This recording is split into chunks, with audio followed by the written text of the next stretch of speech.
রমজানের এক গরম বিকেল, মদিনার রাস্তায় ধুলো উঠছে।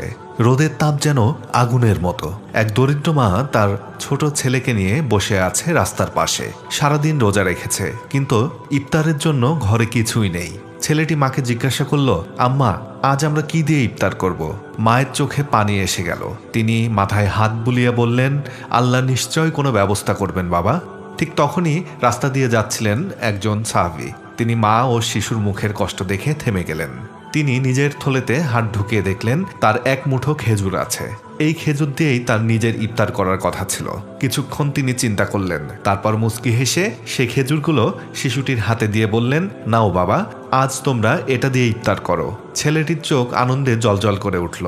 মায়ের চোখ ভিজে গেল কৃতজ্ঞতায়। মা বললেন, আল্লাহ আপনাকে উত্তম প্রতিদান দিন। সাহাবী চলে গেলেন, কিন্তু তার মনে ছিল এক অদ্ভুত শান্তি। সেই রাতে তিনি শুনলেন একটি হাদিস, যেখানে রাসূলুল্লাহ সাল্লাল্লাহু আলাইহি ওয়াসাল্লাম বলেছেন, যে ব্যক্তি কোনো রোজাদারকে ইফতার করায় সে রোজাদারের সমান সওয়াব পায়। হাদিস তিরমিজি।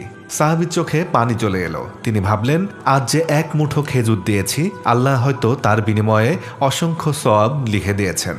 অন্যদিকে সেই দরিদ্র মা ও শিশুটি খেজুর দিয়ে ইফতার করল এবং আল্লাহর কাছে সেই অজানা দাতার জন্য দোয়া করল। সেই ছোট দান হয়তো পৃথিবীর কাছে খুবই ছোট ছিল, কিন্তু আল্লাহর কাছে ছিল অনেক বড়। ছোট দানও আল্লাহর কাছে অনেক মূল্যবান। রমজানে অন্যকে ইফতার করানো বড় সওয়াবের কাজ।